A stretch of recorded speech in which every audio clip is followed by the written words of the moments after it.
Hello friend, welcome to my YouTube channel KBS study. आज मैं आप सबके सामने लेकर आया हूँ इंडियन ज्योग्राफी का मैराथन क्लास का पार्ट नंबर 2 है। अगर आप इससे पहले का पार्ट देख लिए हैं तो बहुत अच्छी बात है। अगर नहीं देखे तो आप प्लेलिस्ट में जाकर जरूर देख लेना। इससे पहले का पार्ट में मालवा के पठार तक के कवर करके रखा था। आज मेरा टॉपिक होगा मध्य उच्च भूभाग के बारे में। तो इसके बारे में बात कर लो तो नर्मदा नदी के उत्तर में स्थित है मध्य उच्च भूभाग। दक्कन पठार की उत्तरी सीमा पर स्थित है। अवशिष्ट पर्वतों के उत्कृष्ट उदाहरण है ये। इनकी ऊंचाई की बात कर ले तो 700 से 1000 मीटर इनकी ऊंचाई मिलती है। ढाल की बात कर ले, ढाल पश्चिम से पूर्व की ओर ढाल मिलता है। आगे बात कर ले, पश्चिम में चौड़ा और पूर्व में संकीर्ण होता गया है। आगे अगर बात कर ले, अधिकांश विस्तार मालवा के पठार के क्षेत्र में आपको देखने को मिलेगा मध्य उच्च भूभाग का। आगे अगर बात कर ले, मध्य उच्च भूभाग के पूर्वी भाग में बुंदेलखंड और बघेलखंड स्थित हैं। वही हम बात कर लेंगे पूर्वी विस्तार का, तो राजमहल की पहाड़ियाँ एवं छोटा नागपुर के पठार तक इसका विस्तार मिलता है। आगे बात कर ले, पश्चिमी सीमा अरावली पर्वत तक के फैला हुआ है। और दक्षिणी सीमा की बात कर ले तो सतपुड़ा की पहाड़ी तक के। उत्तरी की सीमा बात कर ले तो बिंदन की श्रेणी तक इसका विस्तार मिलता है। आगे डिस्कस करें तो बुंदेलखंड के पठार के बारे में। बुंदेलखंड के पठार के क्षेत्र में देखेंगे तो अर्धशुष्क जलवायु प्रेजेंट है। उत्तर प्रदेश एवं मध्य प्रदेश के मध्य में स्थित है बुंदेलखंड का पठार। ग्रेनाइट और नीच से निर्मित है हमारा बुंदेलखंड का पठार। सघन अपर्दित क्षेत्र है पूरा। लयदार क्षेत्र कृषि योग्य नहीं है पूरा, यानी अगर देखा जाए। आगे अगर डिस्कस कर ले बघेलखंड के पठार के बारे में, तो मैकाल की श्रेणी से उत्तर तक के इसका विस्तार मिलता है बघेलखंड का पठार का। उत्तर में इसके सोन नदी बहती है। इनके निर्माण की बात कर ले तो ग्रेनाइट, चूना पत्थर एवं बलुआ पत्थर से इसका निर्माण हुआ है। उत्तर प्रदेश में बात कर लेंगे तो झांसी और मध्य प्रदेश में इसका विस्तार मिलता है। छोटा नागपुर के पठार के बारे में आगे डिस्कस करें तो उत्तर पूर्व में राजमहल की पहाड़ियाँ तक इनका विस्तार मिलता है। गोंडवाना चट्टान से यह पूरा निर्माण हुआ है इसका। उत्तर पश्चिम में बात कर ले तो सोन नदी का बहाव है। इनका अगर विस्तार करें छोटा नागपुर का पठार का, तो झारखंड, छत्तीसगढ़ एवं पश्चिम बंगाल में इनका विस्तार मिलता है। आगे बात कर ले, दामोदर नदी के उत्तर में हजारीबाग का पठार मिलेगा। और उसके दक्षिण में देखें तो रांची का पठार का विस्तार हुआ है। अन्य नाम इनका बात कर ले तो भारत में इनका रूल प्रदेश या पाटभूमि भी कहते हैं। अगर इनको देखा जाए खनिज समृद्ध क्षेत्र, यानी लोहा कोयला आदि से पूरा समृद्ध क्षेत्र है। अगर नदी की बात कर ले तो दामोदर नदी, सोरन नदी, उत्तरी कोयल, दक्षिणी कोयल, बराकर नदी का प्रवाह इन क्षेत्रों में है। छोटा नागपुर का पठार खनिज दृष्टि से बहुत महत्वपूर्ण है। आगे बात करें तो दक्कन का पठार के बारे में बात करते हैं, तो उत्तर में सतपुड़ा, मैकाल एवं महादेव की पहाड़ियों तक इनका विस्तार मिलता है। अगर इनका निर्माण की बात कर ले तो बेसाल्ट लावा के अपरदन से अपक्षय से इनका निर्माण हुआ है। आगे अगर बात कर ले, दक्कन का पठार के पूर्व भाग में पूर्वी घाट स्थित है और पश्चिम में पश्चिमी घाट स्थित है। पश्चिम एवं पूर्वी घाट के मध्य में देखेंगे तो नीलगिरी की पहाड़ियाँ मिलती है। आगे डिस्कस करें पश्चिमी घाट के बारे में, तो सतर श्रृंखला इनका पूरा विस्तार मिलता है। पर्वतीय वर्षा इन्हीं क्षेत्रों में आपको देखने को मिलती है। अन्य नाम की बात कर ले तो इन्हें सह्याद्री भी कहा जाता है पश्चिमी घाट को। दक्कन पठार के पश्चिम भाग में यह अवस्थित है पूरा। औसत ऊंचाई बात कर ले तो 1500 मीटर एवरेज है इनकी। पूर्वी घाट से अधिक ऊंचा है ये। पश्चिमी घाट की बात कर लें, दक्षिण में अधिक ऊंचा है। सबसे ऊंची चोटी इसकी बात कर ले तो अनाईमुडी है, जो कि 2695 मीटर इनकी ऊंचाई मिलती है, जो कि अन्नामलाई पर स्थित है। दूसरी सबसे ऊंची चोटी की बात कर लें तो दोता बेटा है, जो कि 2633 मीटर ऊंचाई मिलती है, जो कि नीलगिरी पहाड़ी पर स्थित है। आगे अगर बात कर लें, अधिकांश प्रायद्वीपीय नदियों का उद्गम इन्हीं क्षेत्रों से हुआ है। पश्चिमी घाट के प्रमुख दर्रे की बात कर लें तो थाल घाट, भोर घाट और पाल घाट प्रमुख दर्रे हैं इनके पश्चिमी घाट में। थाल घाट और भोर घाट महाराष्ट्र में स्थित है। पाल घाट हमारा केरल में स्थित है, तो इनको जरूर तैयार। आगे बात कर लेते हैं पूर्वी घाट के बारे में। औसत ऊंचाई की बात करेंगे तो 600 मीटर इनकी एवरेज ऊंचाई मिलती है। अगर पूर्वी घाट की बात कर ले तो 17 नदियों द्वारा खंडित है।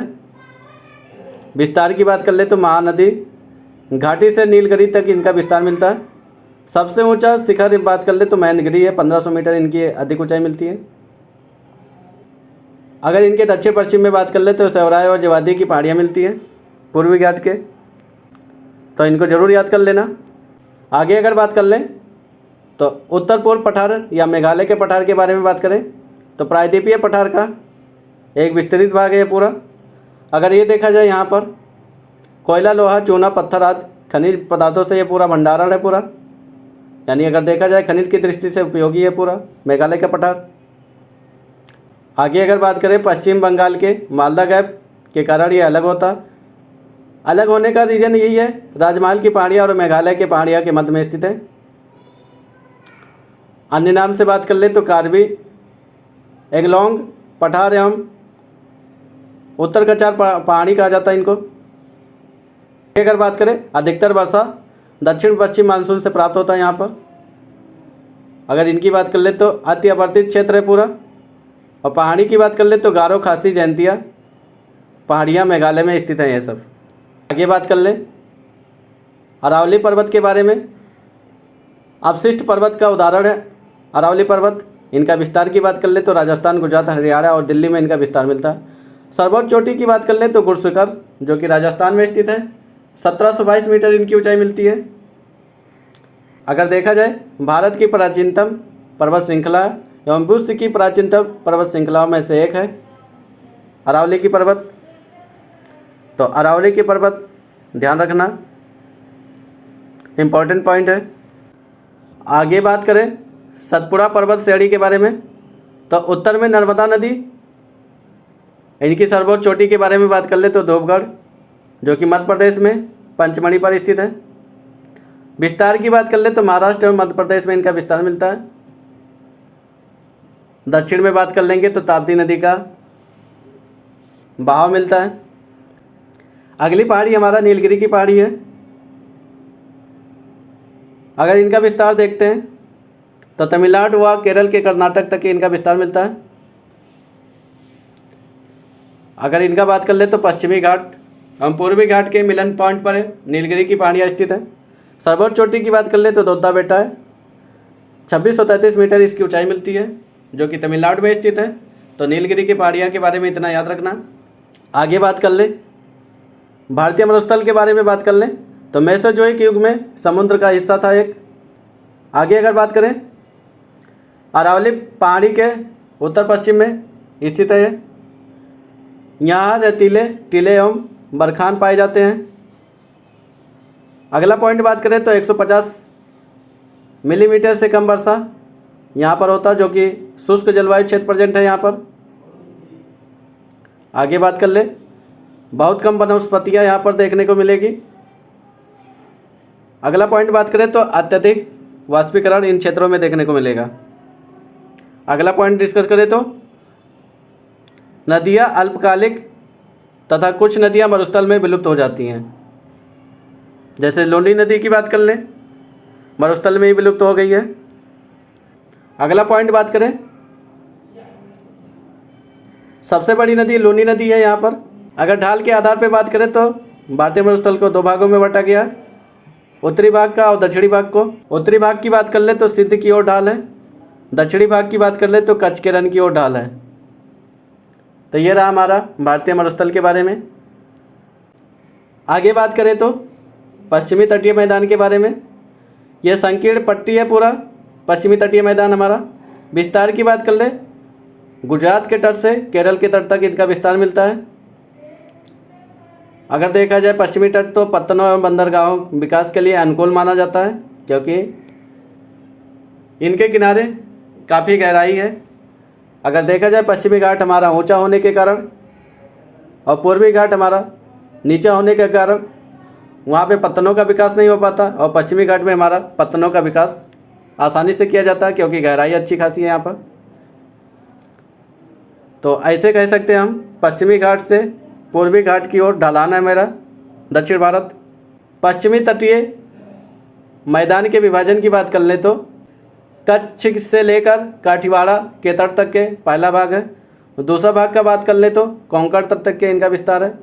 और तीसरे भाग की बात कर ले तो गोवा का तट है। चौथा हमारा मालाबार के तट है जो कि केरल में स्थित है। तो पश्चिमी घाट को 4 भागों में विभाजन किया गया है। पश्चिमी घाट पे देखा जाए यहाँ की नदियाँ डेल्टा ना बनाकर एस्चुरी बनाती हैं। पूर्वी घाट की बात कर ले तो यहाँ पत्तनों की संख्या कम देखने को मिलेगी पश्चिमी घाट की अपेक्षा। पश्चिमी घाट की चौड़ाई अधिक है पूर्वी घाट की अपेक्षा। विभाजन की बात कर लें पूर्वी घाट का तो 2 भागों में बटा हुआ, उत्तरी सरकार तट और कोरोमंडल तट। यहाँ पर देखते हैं हम नदियाँ विशाल डेल्टा का निर्माण करती हैं।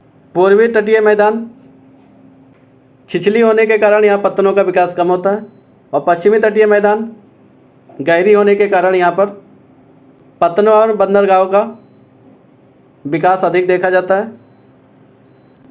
आगे बात कर ले भारतीय तट रेखा के बारे में बात करते हैं तो इनका विभाजन देखते हैं। पश्चिमी घाट और पूर्वी घाट 2 भागों में बटा हुआ है।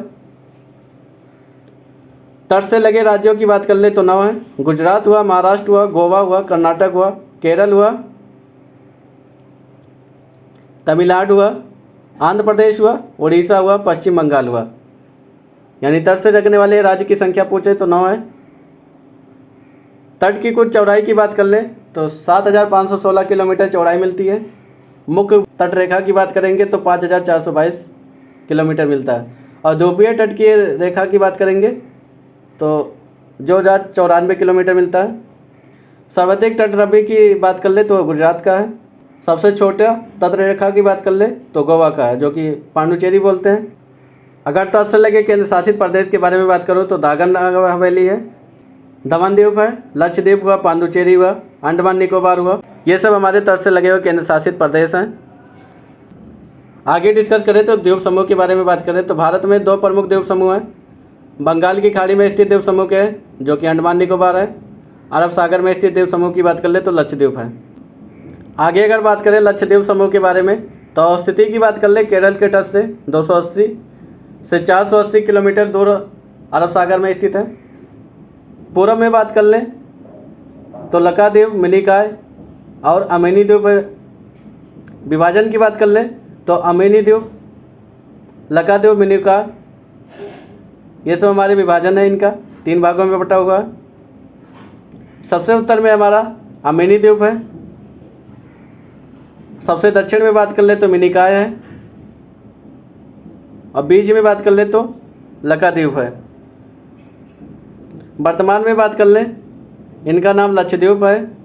1973 से इसका नाम कर दिया गया था। अगर निर्माण की बात कर ले तो परवाल निक्षेपों से यह निर्मित है। क्षेत्र की बात कर ले तो 32 वर्ग किलोमीटर में फैला हुआ। द्वीपों की संख्या बात कर ले तो 36 द्वीपों की संख्या लक्षद्वीप में। आगे बात करें राजधानी की, लक्षद्वीप की राजधानी हमारा कवरत्ती है। सबसे बड़ा द्वीप की बात कर ले तो एड्रॉट है। 8 डिग्री चैनल से मिनिकॉय और मालदीव के मध्य, यानी अगर देखा था मिनिकॉय को मालदीव से अलग करने वाला 8 डिग्री चैनल है। अगर 9 डिग्री चैनल की बात कर ले तो मिनिकॉय व लक्षद्वीप से अलग होता है। आगे बात करें अंडमान एवं निकोबार द्वीप समूह के बारे में तो द्वीपों की संख्या बात कर ले तो 550 है अंडमान निकोबार द्वीप समूह में। अराकान एवं श्रृंखला दक्षिण विस्तार इनका मिलता है यहाँ पर अंडमान निकोबार में देखा जाए। अंडमान निकोबार का विभाजन कर ले तो उत्तरी अंडमान, मध्य अंडमान, दक्षिण अंडमान, लिटिल अंडमान इतने भागों में बटा हुआ है। आगे बात करें तो दक्षिण अंडमान और लिटिल अंडमान के बीच डंकन पास स्थित है। आगे बात करें तो 10 degree channel little Andaman car Nicobar के मध्य स्थित है। निकोबार की बात कर ले तो निकोबार द्वीप समूह का विभाजन कार निकोबार और ग्रेट निकोबार में हुआ है। ज्वालामुखी की बात कर ले तो बैरन द्वीप सक्रिय ज्वालामुखी अंडमान निकोबार में स्थित है। नारकोंडम की बात कर ले तो ये शांत ज्वालामुखी है जो कि अंडमान निकोबार या निकोबार द्वीप समूह में स्थित यह ज्वालामुखी है। आगे बात करें तो बलुआ पत्थर चूना शैल से पूरा निर्मित है।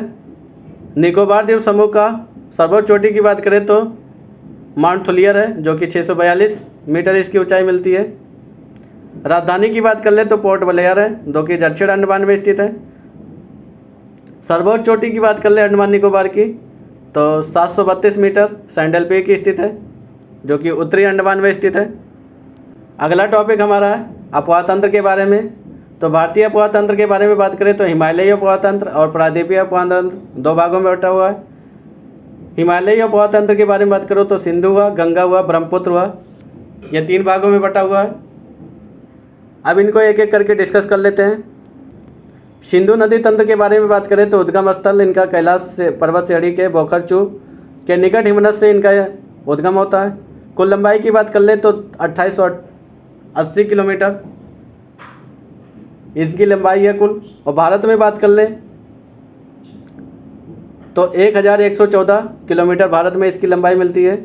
या भारत में हिमालयी नदियों से अगर देखा जाए भारत में या हिमालयी नदियों में सबसे पश्चिमी नदी मानी जाती है।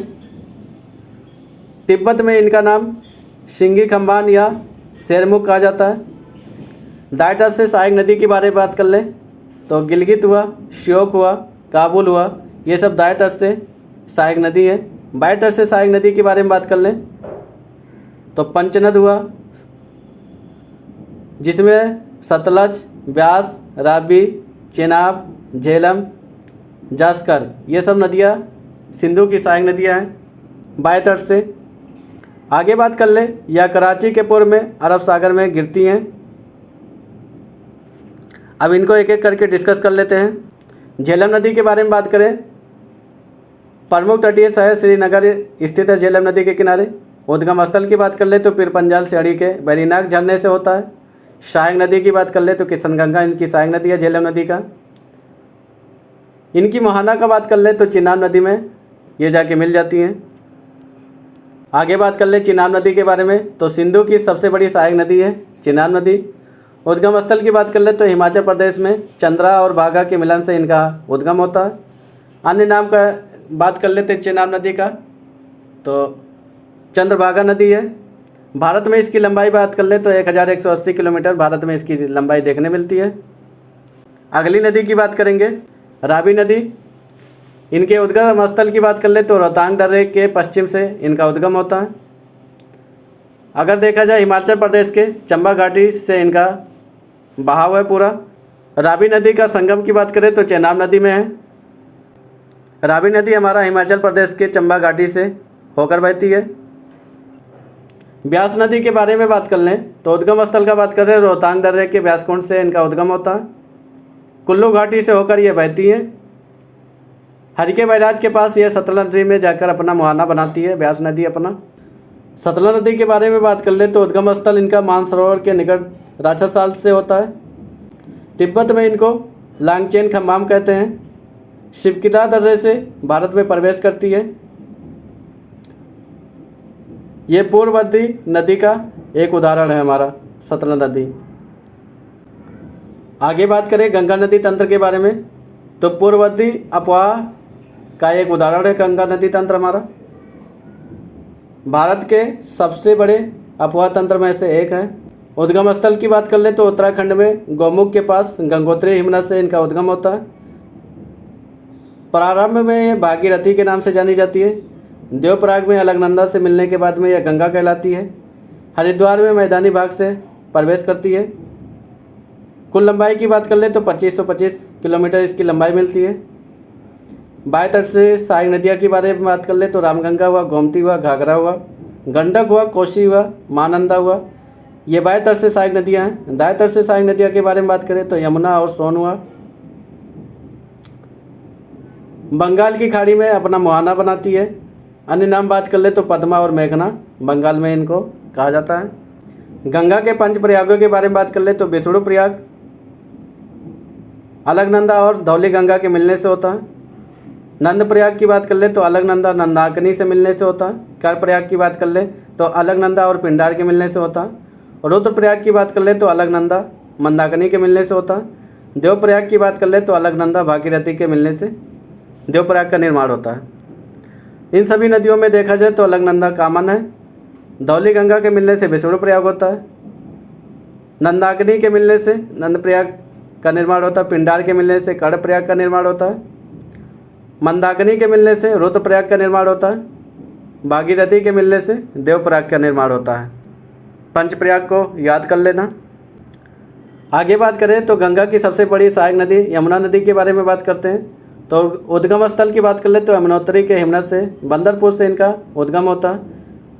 बाएं तट से सहायक नदी के बारे में बात कर ले तो हिंडन हुआ, रिंद हुआ, सेंगर हुआ, बरोड़ा हुआ, ये सब बाएं तट से सहायक नदियाँ हैं। वहीं दाएं तट से सहायक नदी के बारे में बात कर लें तो चंबल हुआ, सिंध हुआ, बेतवा हुआ, केन हुआ, ये सब दाएं तट से मिलने वाली नदियाँ हैं। गंगा की सबसे पश्चिमी एवं सबसे लंबी सहायक नदी, तो गंगा की सबसे बड़ी सहायक नदी हमारा यमुना नदी है। आगे बात करें चंबल नदी के बारे में तो उद्गम स्थल की बात कर ले तो जाना पाव की पहाड़ी विंध्याचल श्रेणी से इनका उद्गम होता है। खड्डों से इनका निर्माण होता है चंबल नदी का। आगे बात कर ले तो उत्तर प्रदेश के इटावा में यमुना नदी से विलीन हो जाती है। आगे अगर बात करें तो गंडक नदी के बारे में तो उद्गम स्थल इनका नेपाल हिमालय से होता है। पटना के निकट सोनपुर में गंगा से मिल जाती है गंडक नदी हमारा, तो याद रखना गंडक नदी का मुहाना गंगा नदी है।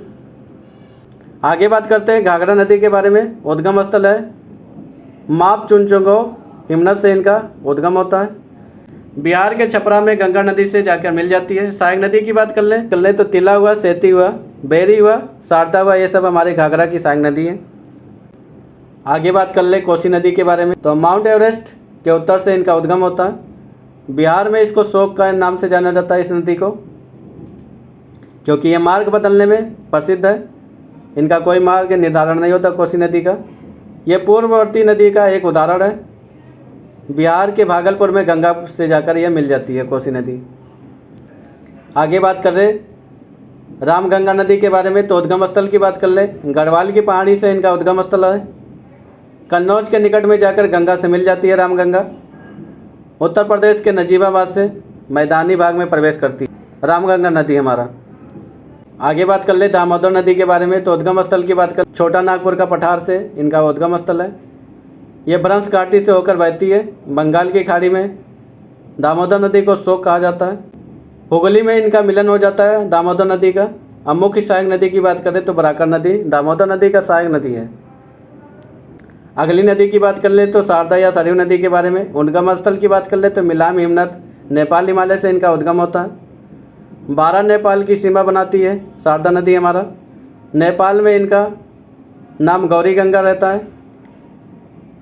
अन्य नाम बात कर ले तो काली और चायक इनका अन्य नाम है शारदा या सरयू नदी का। ये सब हमारे गंगा की प्रमुख सहायक नदियाँ थी। और किनका कहाँ से उद्गम होता है ये पूरा डिस्कस कर लिए। आगे शोर नदी के बारे में देखते हैं। उद्गम स्थल की बात कर ले तो अमरकंटक की पठार से इनका उद्गम स्थल है। अमरकंटक पठार के उत्तरी किनारे पर जलप्रपातों का निर्माण होता है। गंगा के दाएं तट से सहायक नदी है ये सोन नदी हमारा। पटना के पश्चिम में आरा में गंगा नदी से जाकर सोन नदी हमारा मिल जाती है, तो याद रखना सोन नदी हमारा गंगा की सहायक नदी है। आगे बात करें महानंदा नदी के बारे में। उद्गम स्थल की बात कर ले तो दार्जिलिंग की पहाड़ी से इनका उद्गम स्थल है जो कि पश्चिम बंगाल में स्थित है। गंगा के बाएं तट से सहायक नदी है ये।